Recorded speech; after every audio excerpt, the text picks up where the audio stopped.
constamment ça, on est constamment comparé aux réussites des autres, au bien des autres, et notre culture nous pousse là-dedans.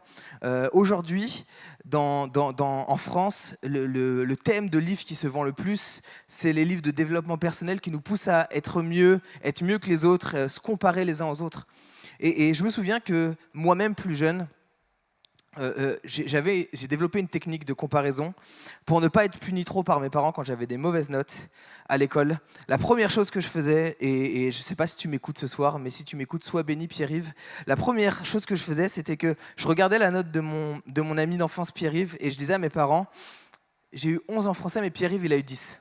Et pour atténuer la dispute, je me comparais aux autres, c'était ma technique. Mais en réalité, il n'y a même pas besoin d'observer la nature humaine, la culture, pour comprendre que la comparaison est un vrai problème. La comparaison est un vrai poison dans nos vies. On peut se regarder même à nous-mêmes.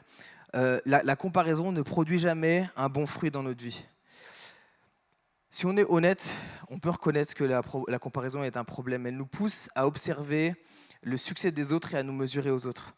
Et dans ce processus de comparaison, il peut nous arriver d'être confrontés à nos échecs, à nos limites, à nos insuffisances, à ce qu'on n'a pas et que les autres ont, à ce proverbe, enfin cette phrase qui dit « l'herbe est toujours plus verte ailleurs ». La comparaison, c'est vraiment totalement ça. Et en plus d'être un poison pour nous, elle va développer en nous plein de sentiments, d'insuffisance, de colère, de dénigrement, d'estime de soi. On va devenir jaloux, amer, insécure envers les autres. Et la comparaison est quelque chose de dangereux. Et là, en même temps, c'est quelque chose pour laquelle on va faire face. Et j'aimerais qu'on puisse voir quelques pièges de la comparaison, mais comment ne pas tomber dans ces pièges, surtout, de la comparaison. Parce qu'on va y être tous confrontés. On va plonger on va plonger dans Jean, chapitre 21, à partir du verset 18. C'est un passage qui est formidable, qui est merveilleux. Un passage où Pierre va avoir renié Jésus. Il va repartir à sa pêche, son métier qu'il avait, et Jésus va venir à lui, Jésus va le restaurer avec ce passage rempli de grâce où Jésus va lui dire 3 fois « M'aimes-tu Pierre, m'aimes-tu » et paie mes brebis, reviens. Et Jésus va venir le chercher, là où lui il avait échoué, va venir le chercher, le restaurer. Et dans ce passage, c'est incroyable. Et Jésus va dire, en vérité, il va dire ça à Pierre, « Je te le dis, quand tu étais plus jeune, tu mettais sur toi-même ta ceinture et tu allais où tu voulais. Mais quand tu seras vieux, tu tendras les mains et c'est un autre qui attachera ta ceinture et te conduira où tu ne voudras pas. » Il dit cela pour indiquer par quelle mort Pierre révélerait la gloire de Dieu. Puis il dit « Suis-moi ». Et le premier piège de la comparaison, et puis on va développer après ça, le premier piège de la comparaison, c'est que la comparaison vient se nourrir de notre peur. Là où Jésus va nous dire, et il le dit plusieurs fois, si tu perds ta vie, tu la retrouveras. Jésus va le dire, si quelqu'un veut venir après moi, qu'il renonce à lui-même, qu'il se charge de sa croix, qu'il me suive. Car celui qui voudra sauver la vie la perdra, mais celui qui perdra sa vie à cause de moi la sauvera. La comparaison va te dire, fais attention, tu es en train de gâcher ta vie. Tu perds ta vie, donne pas plus, cherche plutôt à gagner plus pour toi, cherche davantage pour toi. Travaille plus dur, tu vas être comblé. La comparaison va te dire, tu dois accumuler plus, tu dois être mieux. Tu dois organiser plus de voyages, tu dois décrocher plus de promotions, tu dois avoir plus pour te sentir mieux. Et ce qui est fou avec la comparaison, c'est que la comparaison est une réponse basée sur la peur. C'est une très mauvaise réponse à la peur. La peur est un sentiment naturel que Dieu a créé et c'est une bonne chose. La peur, c'est ce qui fait que lorsqu'on est face à un danger, on va faire attention et il va y avoir de l'adrénaline qui va être là dans nos muscles pour nous permettre de courir vite. Moi, par exemple, j'ai un peu peur des chiens. Donc je sais que quand il y a un chien qui est là, mon cœur va battre plus vite et je suis prêt à courir. Même si le chien court plus vite que moi, je suis prêt à courir parce que la peur est une bonne chose. Mais la comparaison, plutôt que de nous éloigner du danger, elle nous amène au danger. On va se nourrir de ce qui nous rend insécures et ça va faire grandir encore ces sentiments dans notre vie. Là, je réfléchissais à une illustration là-dessus. Et la comparaison, c'est comme si on se disait, je ne suis pas nutritionniste, hein, n'écoutez pas mes conseils nutritionnistes, mais c'est comme si je disais, écoute, dans le Nutella, il y a un peu de protéines, donc mange plein de Nutella, tu auras assez de protéines. C'est un très mauvais conseil nutritionniste. La comparaison, elle fait exactement la même chose. Ça te nourrit un peu, c'est destructeur, mais ça te nourrit un peu, va là-dedans, va te nourrir de ça. C'est ce que fait la comparaison. Alors que faire quand de la comparaison s'infiltre dans notre vie? Jésus donne la réponse. Premièrement, il dit « Suis-moi ». Regarde à Jésus, suis Jésus, c'est aussi simple que ça. On identifie là où on est en sécurité, on n'essaye pas de le combler par nous-mêmes et on suit Jésus. On arrête d'être dans la peur de la nourrir, on reste fidèle à Jésus. En fait, la première question que Jésus va poser à Pierre, c'est « Qui est-ce que tu es en train de suivre ?» Suis-moi. Suis-moi pour ne pas te nourrir de comparaison. Regarde à moi. Et peut-être ce soir, il n'y a rien sur la comparaison que je vais vous apprendre de nouveau. Vous avez un peu de vie, vous avez vécu, mais j'aimerais vous alerter, vous donner des conseils là-dessus. Quand on parle de la comparaison, on peut se dire « Moi, ça va, je suis chrétien, je suis Jésus. Maintenant, c'est les autres qui ont un problème avec la comparaison et pas moi. » Regardons à quel point c'était très facile pour Pierre de tomber dans la comparaison. Jésus va le restaurer, va lui dire « Suis-moi », verset 20, un verset après. Pierre se retourna et vit venir derrière eux le disciple que Jésus aimait, Jean, celui qui pendant le souper s'était penché vers Jésus et avait dit « Seigneur, qui est celui qui va te trahir ?» En le voyant, Pierre dit à Jésus « Et lui, qu'est-ce qui va lui arriver ?» Jésus va dire à Pierre « Regarde-moi, suis-moi ». Pierre, la première réponse à ça, c'est « Et lui ?» La comparaison. À peine Jésus a restauré Pierre que Pierre va se comparer directement. Et si on regarde à Pierre, je pense que ça peut être très facilement applicable dans nos vies. Cette tendance humaine est facile à aller se comparer les uns aux autres. La comparaison va se nourrir de la peur. La comparaison transforme une des choses les plus précieuses que Dieu a créées, l'amitié, en rivalité. Pierre et Jean, ils étaient proches. Ils faisaient partie du même cercle d'amis. C'était des vrais amis. Ils ont péché ensemble avant d'être appelés par Jésus. Ils ont vu Jésus être transfiguré devant eux, ça devait être une vraie expérience. Ils ont prié avec Jésus à Gethsémanée, ils ont préparé le repas de la Pâque, ils ont passé 3 ans ensemble, en amis. Après la résurrection, ils ont même couru ensemble. C'était des vrais amis. Ils ont partagé plein de choses qui font que c'est une vraie amitié. Ils partageaient l'œuvre de Dieu et servaient ensemble. Mais à cause de la comparaison, Pierre il n'a pas détruit l'amitié, mais il a mis en danger cette amitié. Lui, je vais me comparer à lui. Lui, qu'est-ce qui va se passer pour lui ? La comparaison peut ruiner nos relations. Regardez à quelle vitesse Pierre passe de suivre Jésus à se comparer à l'autre. 2 versets. En vrai, je ne sais pas combien de temps ça a duré, mais ce n'était pas très long. Ce n'était pas 3 heures après, c'était vraiment direct. C'est ce qui nous arrive quand on commence à regarder la vie des autres avec jalousie, avec comparaison, plutôt que de regarder à celle que Dieu nous donne. C'est ce qui se passe quand tu regardes d'autres familles, tu vois que les enfants ils dorment bien et tu te dis, bah, eux, c'est facile. Leurs enfants, ils dorment bien, leurs enfants, ils sont tranquilles, c'est facile. Tu regardes tes amis qui font un voyage et tu te dis, pourquoi moi, j'étais pas là ? Pourquoi ils m'ont pas invité ? Et tu regardes les autres réussir et la première réflexion que tu as, c'est, pourquoi lui et pas moi ? Et en fait, la comparaison nous amène à nous préoccuper plus de ce qui se passe dans la vie des autres que de notre vie à nous-mêmes. La réalité, c'est que Dieu a un plan pour chacun d'entre nous. Un plan incroyable. La vie avec Dieu, si vous ne le savez pas, si vous ne l'expérimentez pas, la vie avec Dieu, c'est incroyable. Il n'y a rien de mieux que de suivre Jésus. Je suis passionné de films de science-fiction. J'ai besoin de parler vite fait, de livrer mon cœur. J'aime les films avec les futurs alternatifs et tout. Si vous avez vu Avengers, le moment où Doctor Strange regarde tous les futurs alternatifs, je ne suis pas Doctor Strange, il n'y a pas de futur alternatif, mais le meilleur futur que vous pouvez avoir, c'est celui où vous suivez Jésus. C'est la meilleure vie qu'on peut avoir. Dieu a un plan incroyable pour chacun d'entre nous. Alors pourquoi on perd notre temps à envier ce qu'il fait dans la vie des autres plutôt que de vivre ce qu'il a prévu pour nous ? Et bien souvent, on est plus intéressé par ce que Dieu fait ailleurs plutôt que par ce qu'il veut faire avec nous. Et d'après la psychologie, c'est quelque chose de normal chez l'être humain. Il y a 2 types de comparaison. Il y a la comparaison où on se sent supérieur à l'autre, et il y a la comparaison où on se sent inférieur à l'autre.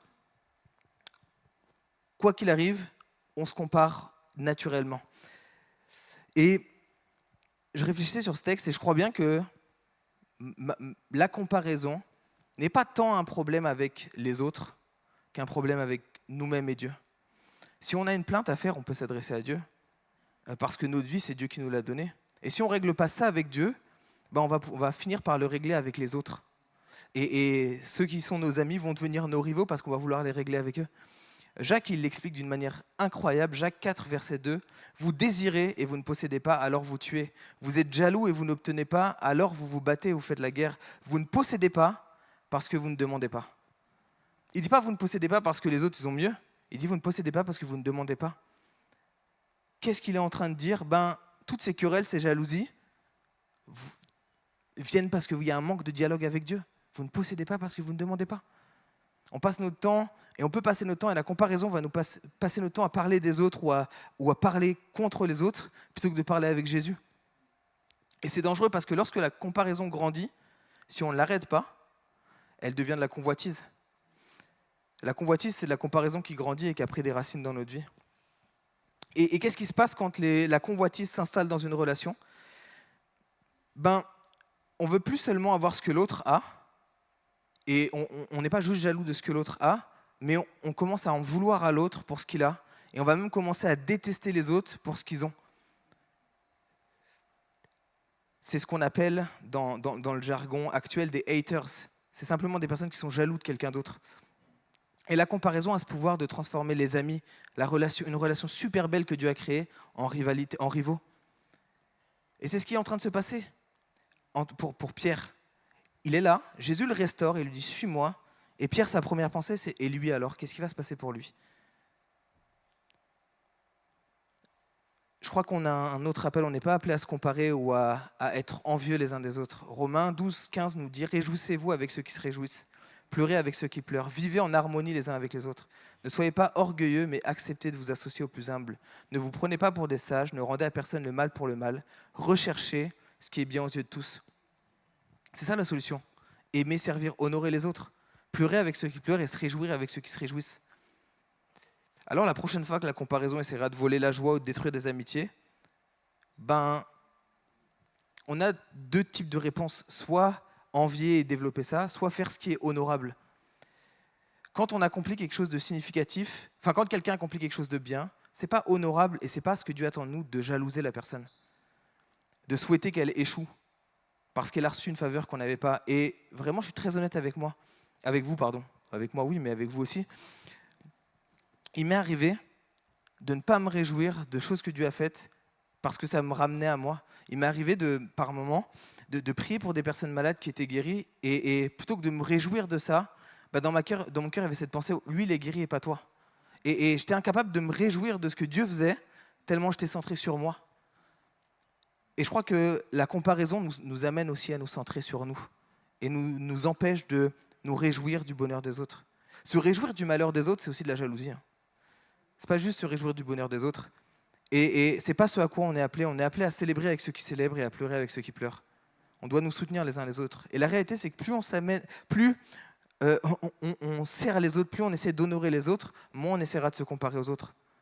Quand on commence à penser comment je peux servir mon prochain, on ne commence pas à penser comment je peux me servir de lui et être plus grand que lui. Quand on cherche à rendre les autres, à servir les autres heureux, on arrête de se comparer aux autres. Lorsqu'on cherche à servir comme Jésus l'a fait, on ne cherche pas à grandir nous. Aimer les autres est ce qui nous empêche aussi de développer des rivalités. Aimer les autres comme Jésus nous appelle, c'est ce qui nous empêche de développer des rivalités et de rentrer dans cette comparaison. Et le dernier petit point de la comparaison, le dernier piège de la comparaison, c'est que la comparaison a ce pouvoir de voler notre joie. Si le contentement est une clé pour une vie épanouie en Jésus, la comparaison, c'est l'inverse. La comparaison nous vole notre joie. Tant que Pierre est piégé dans cette comparaison, il ne peut pas expérimenter totalement la joie que Jésus a pour lui. Parce que la vraie joie, elle se trouve que en Jésus, que dans la présence de Jésus, que lorsqu'on suit Jésus. Jésus va dire à Pierre, « Si je veux qu'il vive jusqu'à ce que je revienne, en quoi cela te concerne-t-il ? Toi, suis-moi. » T'inquiète pas pour lui. Si je veux faire ce que je veux avec lui, si je veux le bénir, lui, je fais ce que je veux. Mais toi, suis-moi.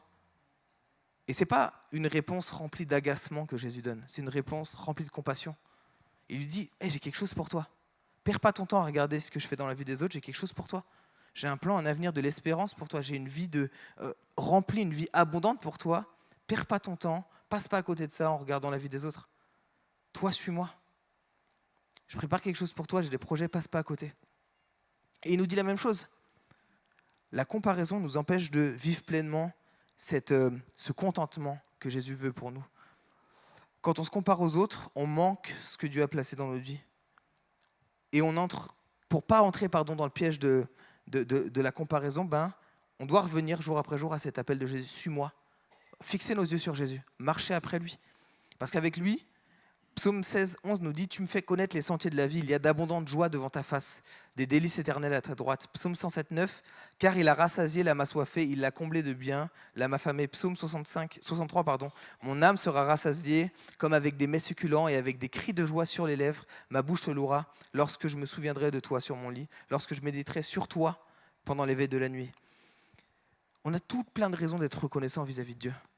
Il y a énormément de raisons. Déjà, le fait d'avoir la vie éternelle, ça suffit, juste ça. Mais il y a tellement de raisons d'être reconnaissants envers Dieu. Ne perdons pas notre temps à regarder à droite, à gauche ce qu'il fait dans la vie des autres.